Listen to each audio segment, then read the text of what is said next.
Welcome to number 2 of the Community of Practice Printmaking talks. Today we've very much had Barbara Savladori, who a lot of you will know, talk about sustainable printmaking and other projects you're working on. Yeah. Thanks very much, Barbara. You're welcome. Hello everyone, my name is Barbara Savladori. I'm from Italy. I've been here for 15 years and I grew up at LCP and LCC as a student, and now I am a printmaking technician. I never thought I would have come so far, and I never thought I would have done what I'm doing now. So it wasn't in my head at all. So sometimes you know when you're younger you plan your future, you say I want to do this, and suddenly you find yourself that you're completely lost somewhere else. But enjoying what you're doing. So that is what happened. So in all the choices I've been taking in my life, I just follow what I really loved. And so I've been driven by passion for what I was doing. And that what just guided me on choosing a particular path on sustainable printmaking. I have a background as a book artist, so I'm a book artist, and of course I embrace printmaking because book art cannot go without printmaking. I mean, this is my point of view. And as soon as I started working as a printmaking technician, I came across a lot of processes, a lot of material, a lot of inks, and a lot of things that happen, but somehow there was something that was worrying me, because one thing is to go one day and do a print and go home and do other stuff. One day is working 8 hours a day in a kind of environment where there's plenty of chemical solvents, and you see more like what happened to the environment, and you listen to news and you see talk about global warming and everything.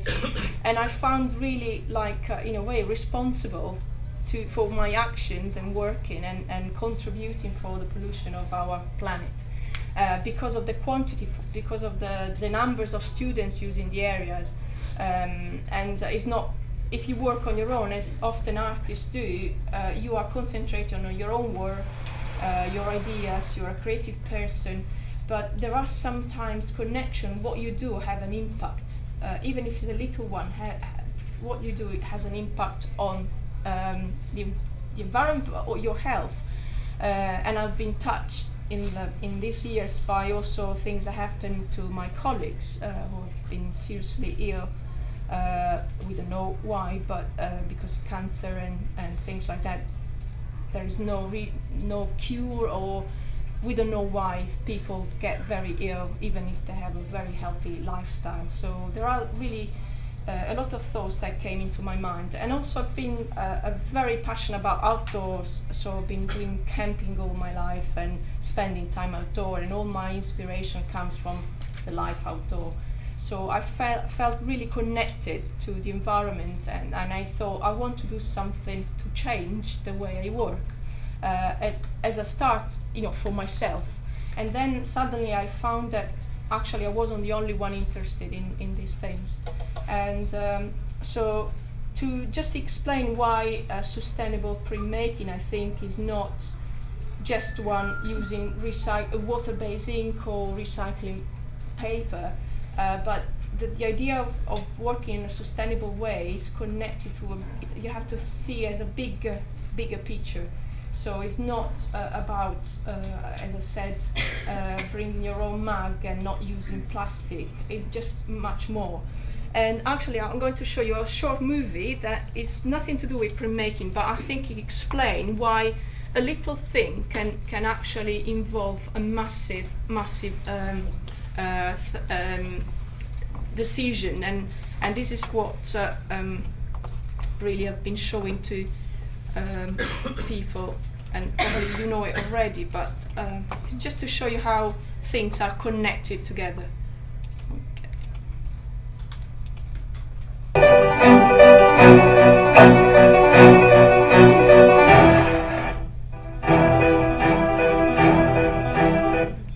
Sorry, not practice. Wait, peace.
Okay, this was like a short video that really I like it because it just tells you to change the way you think about everything, and I want to change my way of thinking about printmaking, and not just my lifestyle but about printmaking, and I had an occasion in 2009 when I saw that there was a workshop in Italy where I was coming from, run by Dan Walden, and he's an artist, American artist, who developed the solar plate, and in 1971. So the solar plate, for those who doesn't know what it is, but I'm assuming you know, but is a way of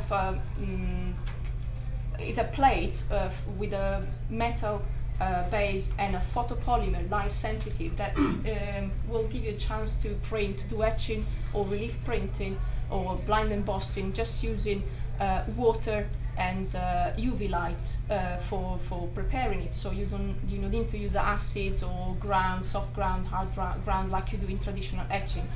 It has been known in the printing industry in the 60s because it was used for printing, so as a plate for printing magazines and books and etc. So Dan decided in the 70s he worked with the factory was producing these plates, and he made them available and portable for himself. He wanted to experiment with this system because he was really not happy about using chemicals and dangerous material for doing traditional etching. So he developed these plates, and then he started to teach people since those days. And I had a chance to work for 3 weeks with him, where I've been going through the process using water-based inks, sunlight and water. And we did a lot of experiment and different techniques, but there was one in particular that I liked, and is the one that I've been taking with me, and I'm using it a lot. So this particular technique it lets you to prepare a plate and to work outside, so without any press or without any UV machine. You need to do some tests. So the plate is a photopolymer, as I said, and is light sensitive. So this technique required you to cover the ink with black ink, so you stop the light to affect the surface, and there is a special way to do it. And then once you have the plate prepared, and you have to sprinkle with baby powder, because you have to layer a couple of layer of black ink to make sure that really the line doesn't touch the surface, and then you are ready to work outside. And the first time I did it in Florence, but then I wanted to explore it straight away, and I went to visit my family. I live by the sea, and I brought with me a plate, and I just prepare it. That's me with my plate. You can see that the technique is like the plate is completely covered, and then you take a wooden stick or something that Dan said you have to find something local. You cannot write with a pencil or something you have in your pocket. It has to be something local, because the piece of wood that you take from the surroundings got the spirit of the place, and you will transfer the spirit of the place on your plate. And then, so I took a wooden stick from around, and I started to draw. As soon as you start removing the ink from the surface, the sun starts hitting the surface and hardening that part that you draw. So you will end up with a relief plate, but it works in the opposite way than relief print when you do a lino cut. When you do lino cut, you cut and remove the part that you don't want to print. In this case, it's very easy, because what you draw is what is actually going to be hard, and what remains under the black ink remains soft, because the sun cannot harden it, and then when you wash it, it will come off completely.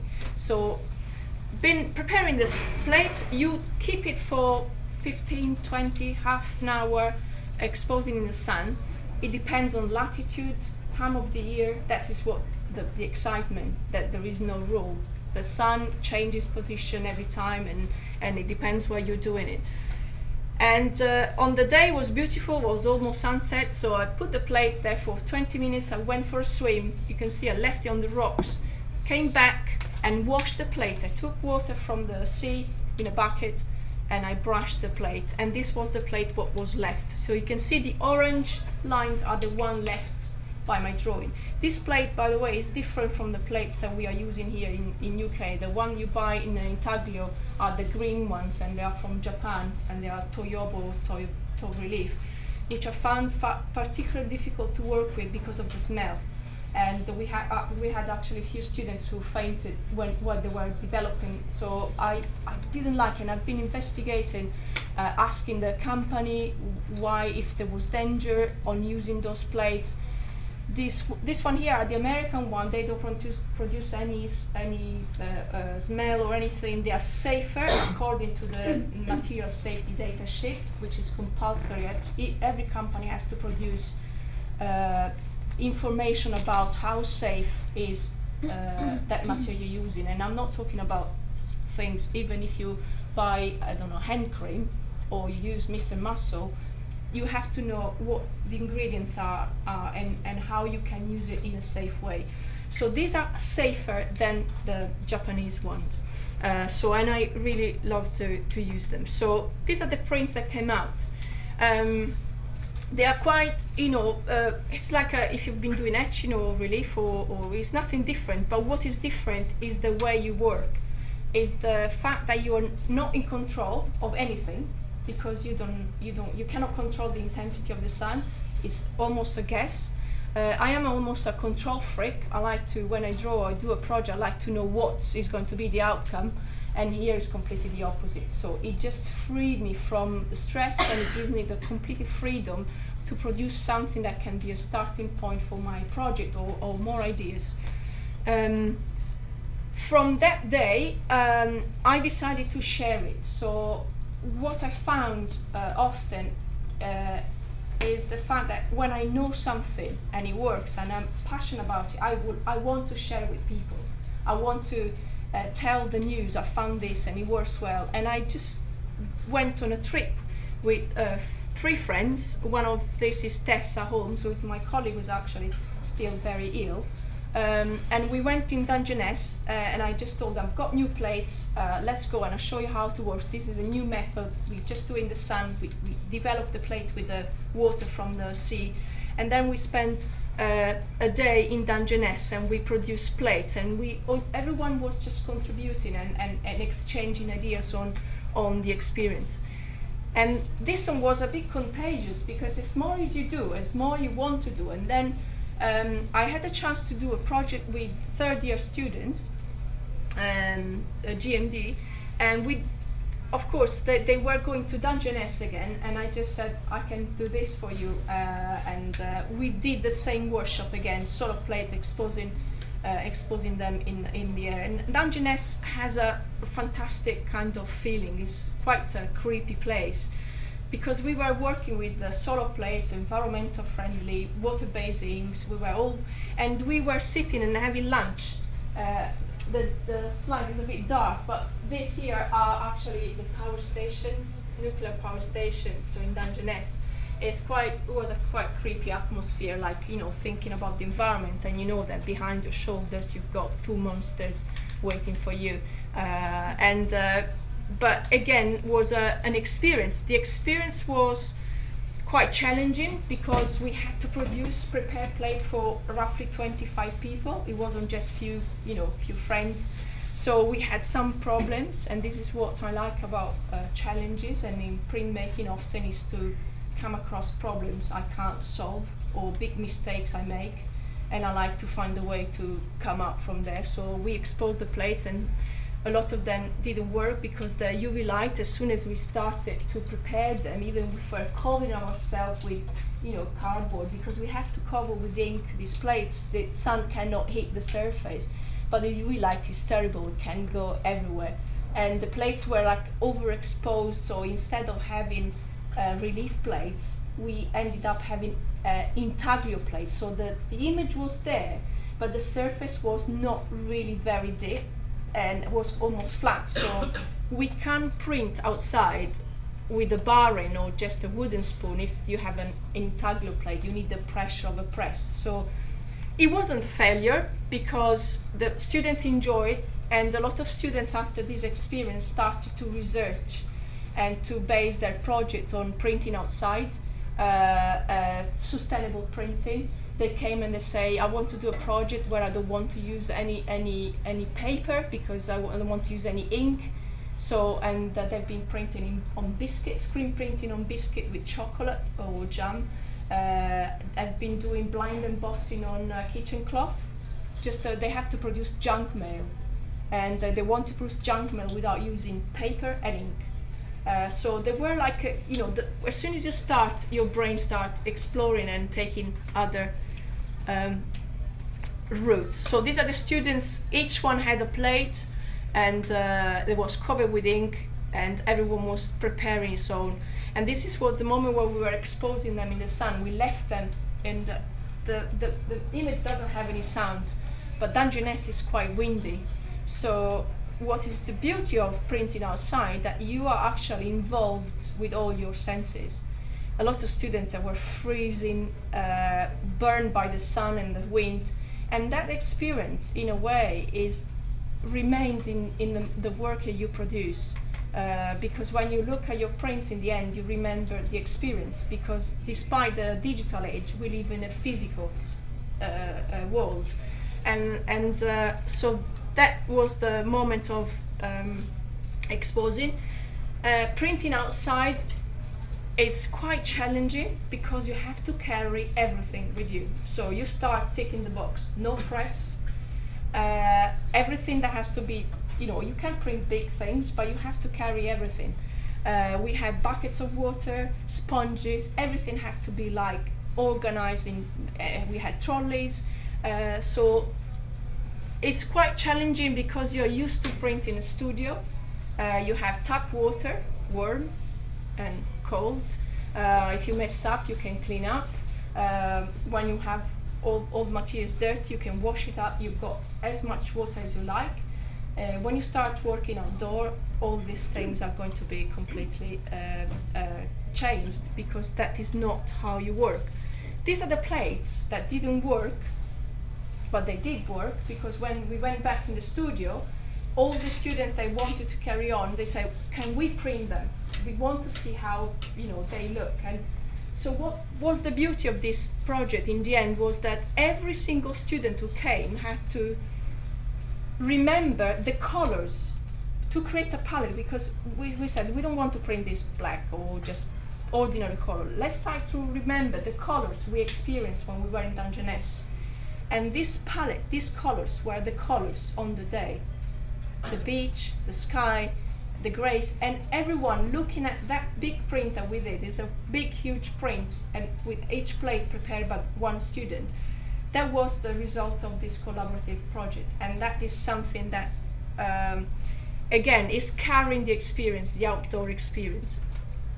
From this experience, I started to develop other ways, not just in college and working with students, but I've been working with, and I'm still working with a company set up by Jake Blake, who was supposed to be here with me presenting. And Jack set up a company in design architecture on bicycles.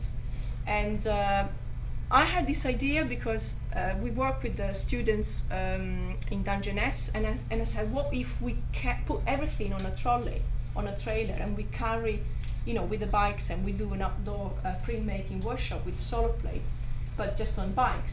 So we did one, and so far we've been doing like 3-4 workshops, and they're very successful.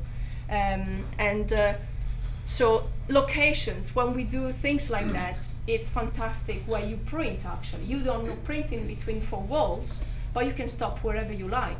And all this work I've been doing with Arturide is all on the bank side of the river. We have to choose the day when it's low tide. So we cannot just go, okay, let's go today. Like you go to work and you say, okay, I'm going to the studio, I'm going to do some prints. No, today we can't go because the high tide at the time we have to go there. So it's all about not imposing ourselves on the environment, but actually letting the environment to just calm us down. So you just don't organize things, you just listen more what your environment is suggesting, and this actually is the place where we've been working. Then we don't have drying racks. oh, you cannot carry drying racks, how do you dry your prints? Then you just start thinking, and you just, wash in line. And when it's very windy, we lost few prints actually. If you find them floating on the river, that's our prints. And the plates, every time is a mystery. Sometimes they work, sometimes there are things that happen and they are not in control.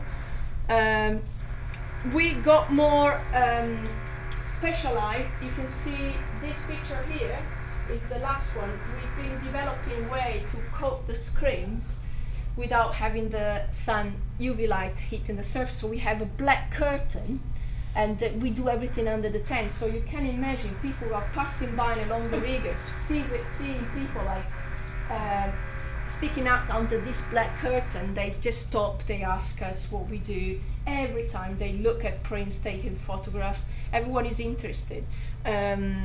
Again, the method is really simple. Printing as well is quite challenging. You do it on your knees.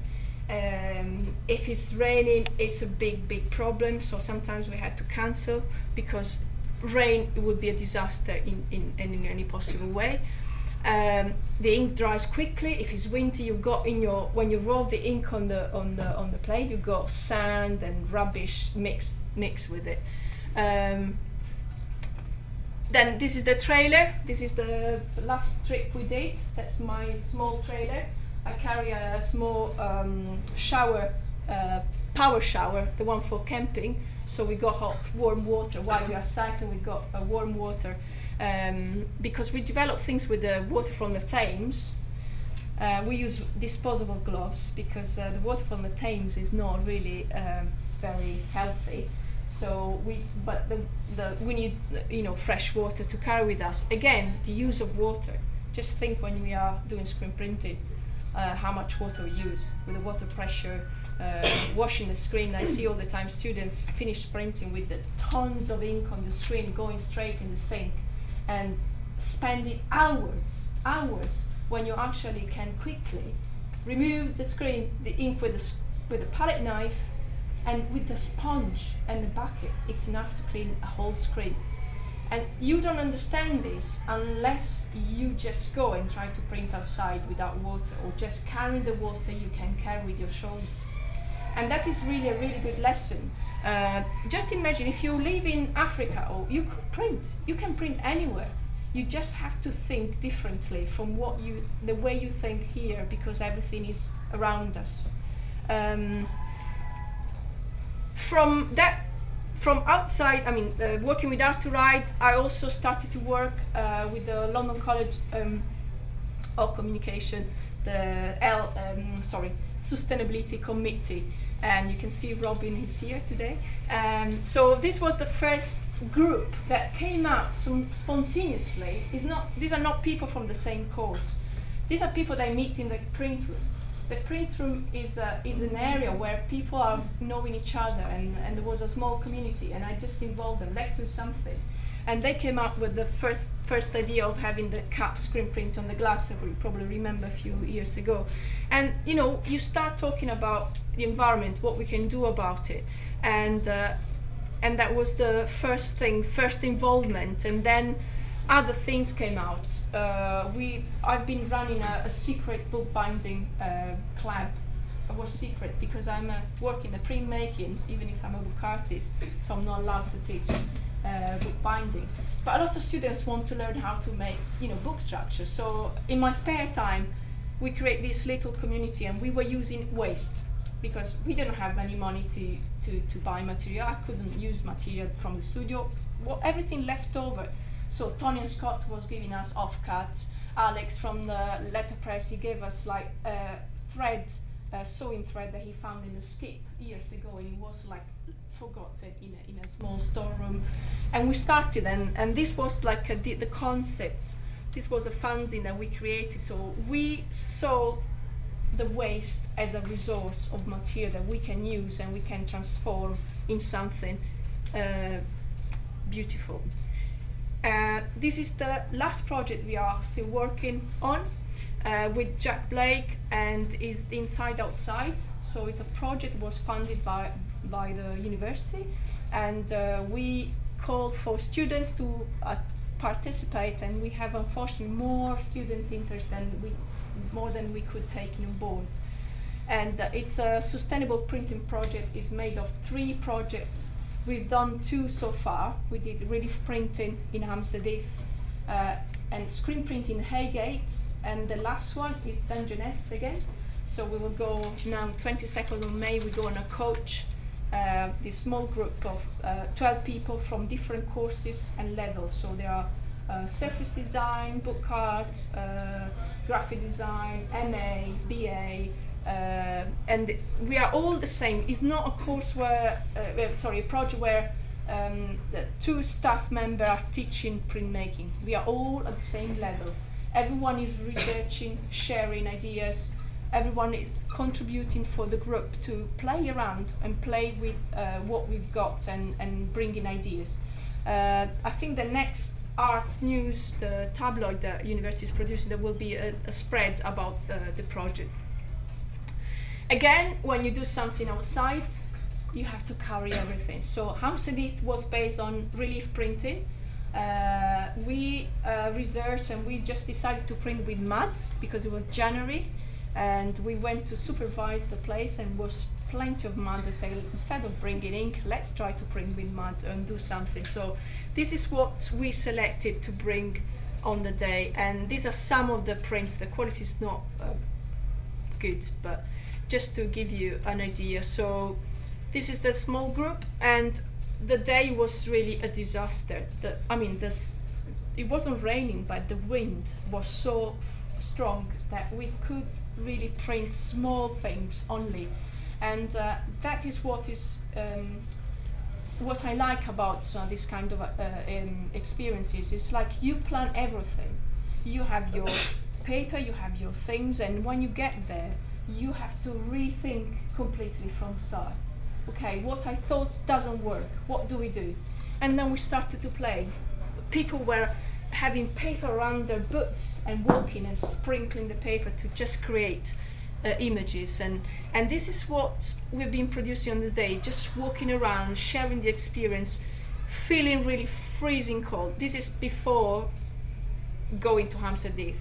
I don't have any picture of the way back, but we were completely so wet and dirty.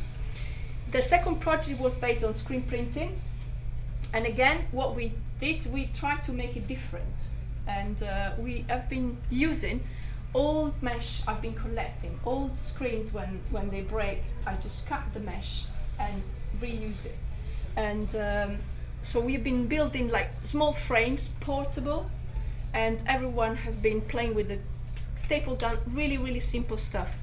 And then we moved to Haygate. This was Greenwich, and yes,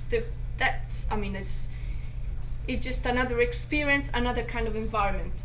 The Haygate estate was quite surreal as a space. It's not a natural space, not like Hampstead Heath or the beach, the coast of Kent, but it again is another environment that can suggest and can give you ideas. And when you are there, you are for sure influenced by the surrounding. And I have a lot of students that I see around and saying, like, I'm still thinking the day when we were printing there. On the day, we didn't produce massive things or beautiful things, but on the day after and the week after, people carried on. They went back there. They've been inspired by the place. They've been inspired by the fact that they had to produce with less.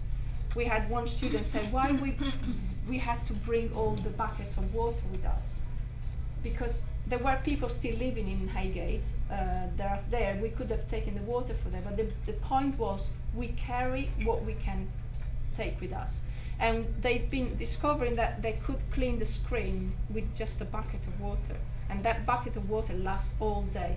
So that as well is just to make you think that you can do the same thing again in a different way, and that is the main point.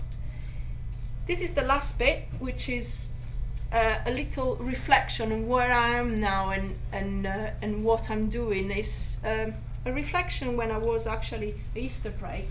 and I was doing the cleaning in the studio, and I just realized, okay, screen printing, we use water-based inks. If you see, there is our containers are recyclable. See, every plastic container's got little triangle with a number that tells you which plastic is that, and that tells you that can be recycled. And then I thought, everything, all the old inks end up in the bin. All this acrylic is plastic. Once it's dry, it's plastic. And every time I'm thinking, okay, I wash the cup. Before we were using disposable cups and throw them away. Now we use cups that we can wash. But the problem is, if I wash, I use tons of water, and all this ink goes into the drain. It's water-based, but it's plastic. This is a piece of, it looks like a steak burned on a barbecue, but it's actually a black and red ink dry completely on a surface. And my worry is like, I can see this because this is the work of 40 students a day. It's not one person. So 40 students a day can produce all this mess, and you can change.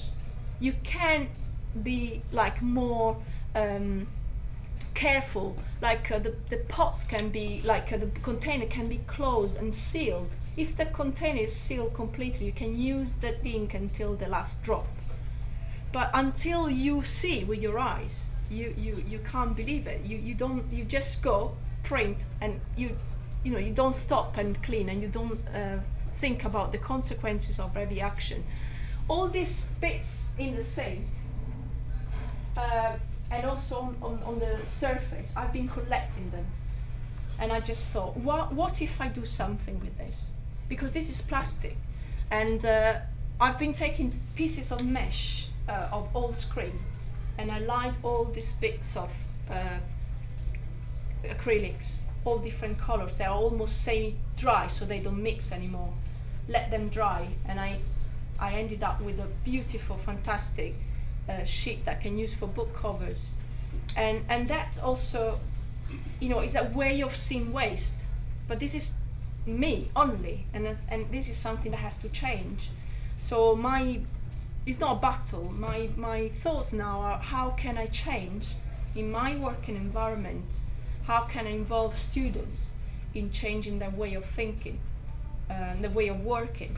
Because I think this is the future. If things that we are not, if you don't think now, then you cannot change the way you think. So and I think in future, more and more people need to be more sustainable.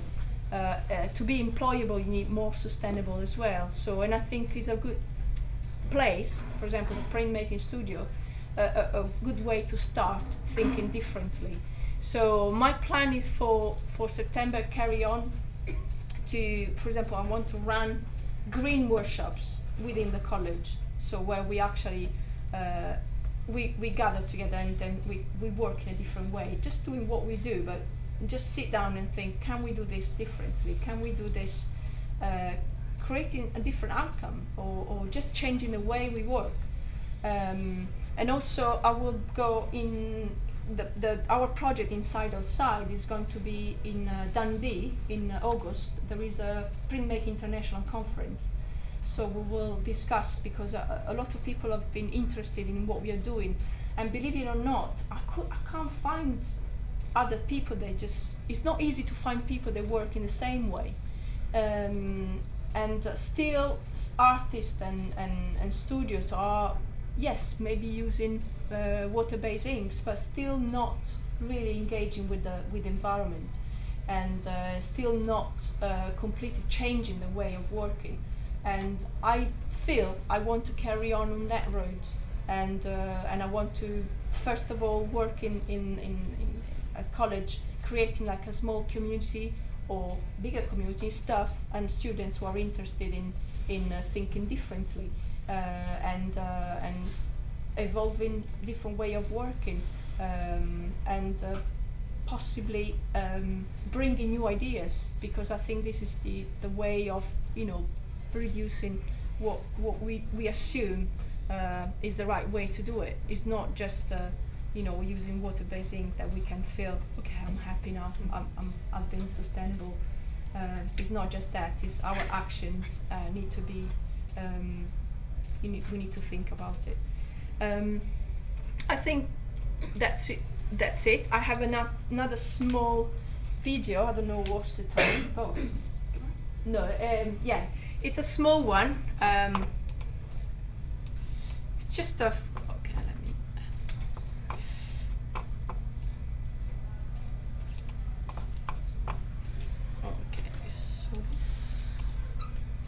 Okay, this is a, since we started working with Sarah Temple, with Green Week and so on, sorry.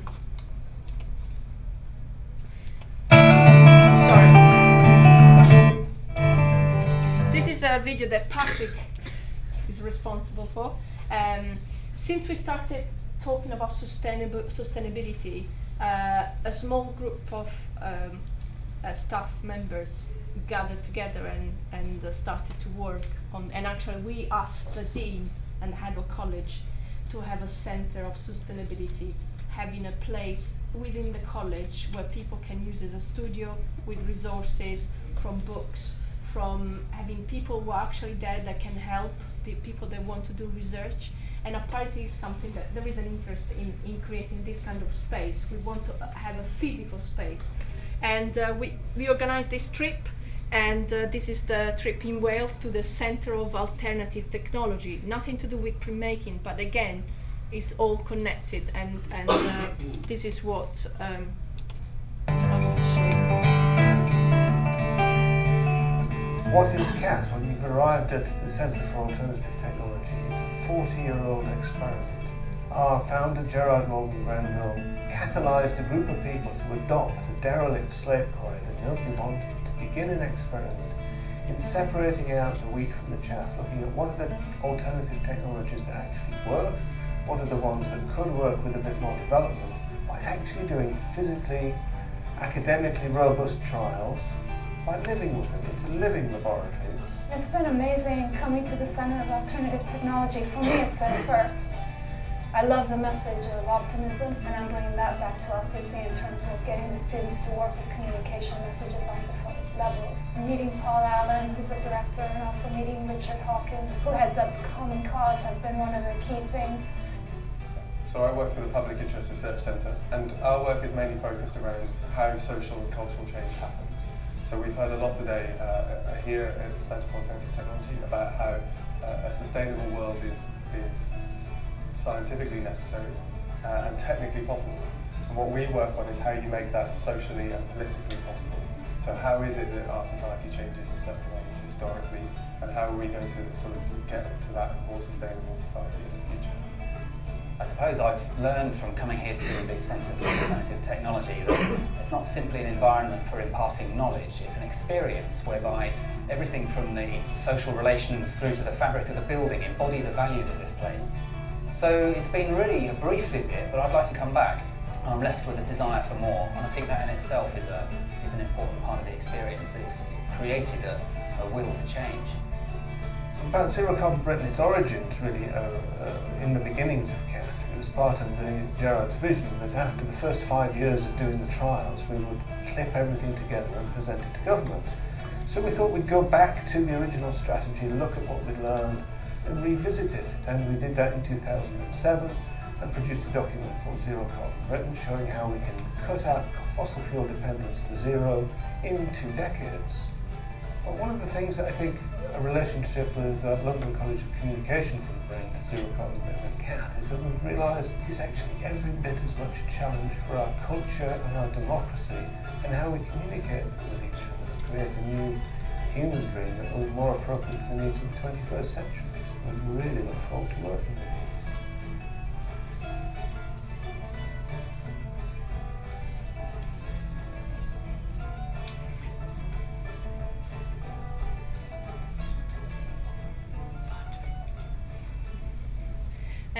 So this one has been like a way to share with other people the concept of being more, having a bigger impact in our lives, but in a positive way.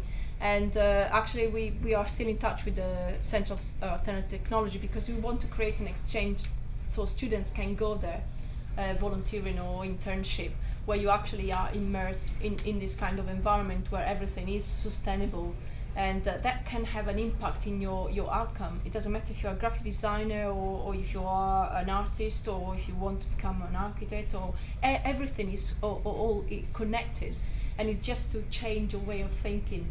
And that trip explained how important is, you know, to share, but also to experience physically situations where actually you are challenged and you are coming across other people that are working in the same kind of with the same kind of attitude, and tuned with you and with the rest of the people who are believing that we need to change somehow. I stop here because I don't want to talk anymore. If anyone has any question at all, I don't know. I have a technical question Sure. about the what you're covering the soda plate Yes. with Baby before powder. you draw into it. Baby powder. Yes, when you prepare the plate, the plate is prepared with a very thick. When we rub the ink on, it's never a thin layer. It's not like printing. When you print, you just print with a thin layer of ink. That was really thick, and so to be able to build up the layers, we just sprinkle with baby powder one layer, so you are able to print to roll another layer of ink on top. So that helps to make it thicker and heavier, so the sun doesn't hit the surface. And that is the same black water-based ink that you're Yes. printing with. If you do it in the studio, you can do it with normal ink, but water-based ink is quite. The one we are using is the aqua inks, which are inks are developed by a couple, printmakers who had kids, and they wanted to invent inks that were more sustainable, and they are water-based. They don't contain any chemical, but there's plenty of water-based inks. And do you work in the other way without where if you were to take a soda plate and then lay something on top of it that perhaps you'd found in the area and then expose it? That is more difficult, because what happened that the object, the 3D object that you put on top of the plate is actually creates shadows, but the light can hit the surface from different direction.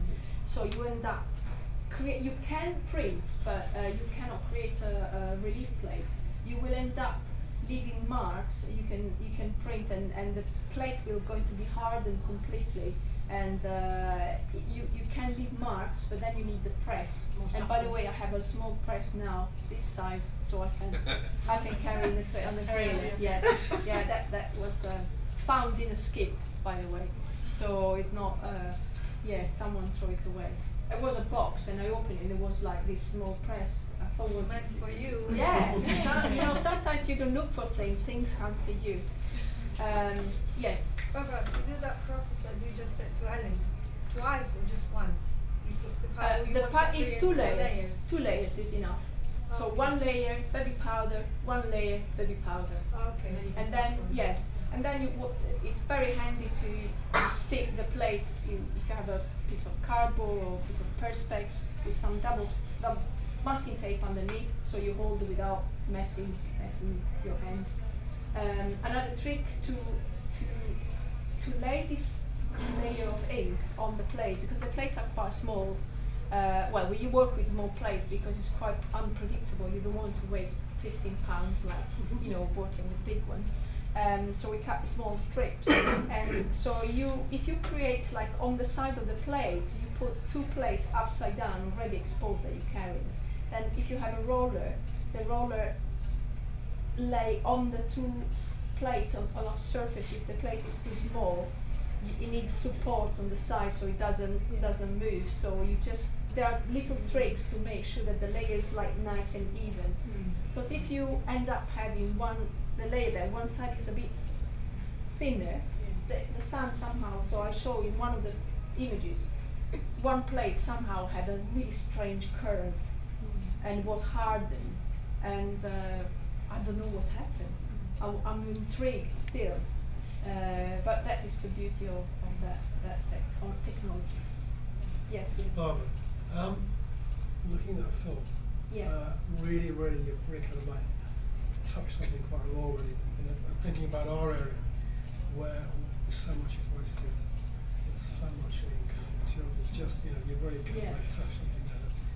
So at some point we're going to converge together, aren't we? Oh yeah, I hope so. It looks like it's going to happen. I hope so, because I think it doesn't make sense to have workshops areas Different practices, waste. far away. We should be close So and can you exchange. spread some of your magic dust on this Yeah, this narrow I area would when be it comes more so than that happy. It's safe and we don't waste so much and we don't waste. And all that ink is just not left in the bath. Yeah, I would be more than happy. And actually, I have few students. I'm really shocked. They are graduating now, Fru and Svetlina. They did foundation, and then 3 years, then 1 year DPS. So 5 years here. They still have a box of acrylic System 3 inks from when they were foundation students. Because every time they finish printing, they clean the edge of the pot, put the lid on, make sure that the air is out. It's unbelievable. So you can't believe that you can keep this ink. And my theory, I propose, but then people have been laughing at me, that students should pay for what they use. Not because I want to, but because first you learn how much it costs to produce a print, so then you will be knowledgeable when you finish your work, how much time you spent, and also material that you've been using. So you can, more professional, you can say, oh, my print cannot cost more than £30 or £50, because this is how much I pay the paper, this is how much I pay the ink. And that also, I believe that, because everything is free, don't care, just leave the pot open, so I just take another one. So it's I don't know, I think it's Giving out the wrong message. yeah. Yes, Tony, sorry. So my question's along the same lines like Ian. How do you have control of your own area? In what you can make up the rules of what's used in the way of practices for students. Who are you? Is it a collaborative kind of decision made? Yeah. Who makes the decision? Yeah. And how is it adhered to? Unfortunately, there is no common decision, because as I said, sometimes you work with colleagues and they've been working for many years in the same way and they don't want to change, because every time you change, it means effort and a lot of energy. And if you know something that you learned 30 years ago and you can use that the same every day and it doesn't make you move, that I think that can create a problem, because making changes means like really roll your sleeves and start sweating and experimenting, researching, spending more time than you may think, failures. But it's just that, as I said when I started, I do this because I love it. I wouldn't do this if I was paid to do it. I don't do things because I'm paid. I do this because I love to do it. So, and that is the difference. But until now, I didn't have like a sort of kind of environment where I had colleagues that really were happy. I had Tessa before, that we were like a good team, like when there was something to change, to try. But Tessa, unfortunately, is ill. And she wrote a report actually, because her illness is leukemia, and it's not connected to the printmaking or solvents and things like that. Probably her body was subject to be affected by that anyway.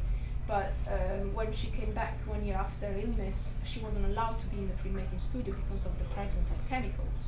So she did the research and she started to actually run small area where everything was sustainable, using see-through wash instead of white spirit. So she created actually a kind of environment where you can actually print a work without using strong chemicals. So that is possible. Okay, but there are compromises. You have to change.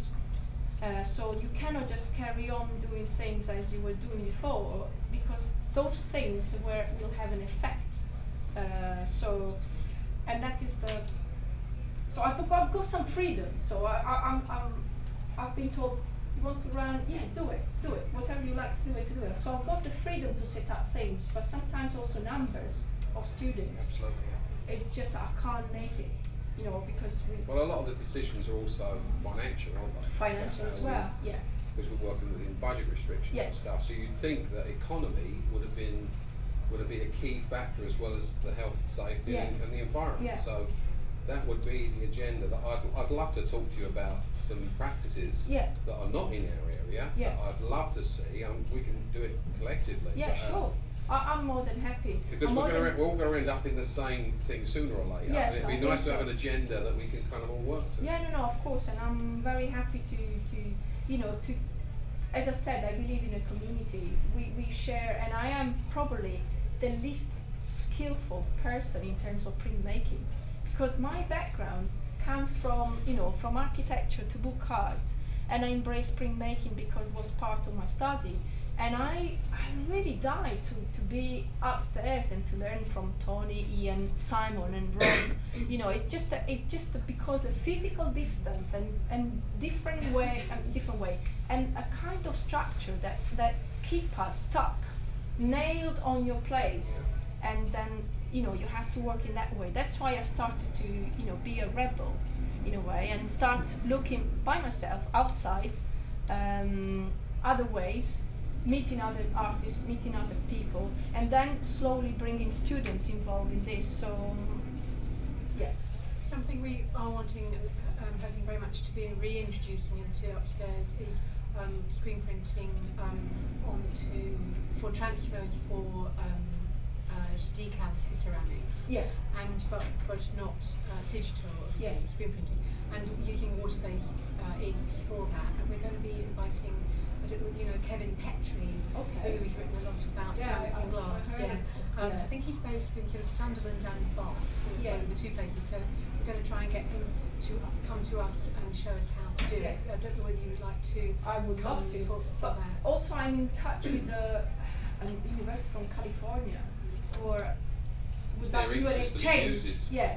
And they would like to come because they know I'm doing solar plate, and they would like to come to exchange and have someone who's going to teach other safe and sustainable printmaking techniques. And it's brilliant. Alaka has been brilliant. Interprint, those kind of events, they bring fresh air, not just to staff but students. And I think this is what university should be about. It's not just coming to school, get your work marked and go. It's just really be in a community and research and have a community where staff and students work together on things they love. So I think it's a great place to Yeah. stop, if that's okay. Any other questions? Or, I think that's Yeah. a fantastic message. The cycle group that you have, Yes. is it outside the union? Yes, that is a company that is Jack set it up. So we run workshop. People pay for that, the day out. We did the last weekend. That's why I have no voice. That's another consequence of printing outside. So no voice, sore throat. We did print and bound. So one day printing outside on bikes. The day after, we've been binding our prints, made book structure using recycled paper, scrap paper. We had paper company interested in this project. So GF Smith said, we want to be involved. So even without knowing what we were doing, usually we go to GF Smith saying, we want this paper, or can we have a discount? But we never go saying, we've got this idea, what we can do to that. It's a different approach. And paper company really want to see students really exploring and using their product in a different way. Because paper is from now on, paper is going to be like treasure as gold. So every product produced, book, prints, is going to be gold. Great. Thank you. Thank Thank you you very very much. If you need any information on anything I've been telling you, or you want to have details or anything that you want to talk in, I work in the room DG14, the other printmaking area, so you can come anytime. and I will help you with anything. If you have a project you're working on, you want to have advice or anything, I'll do my best to make you happy. Thank you.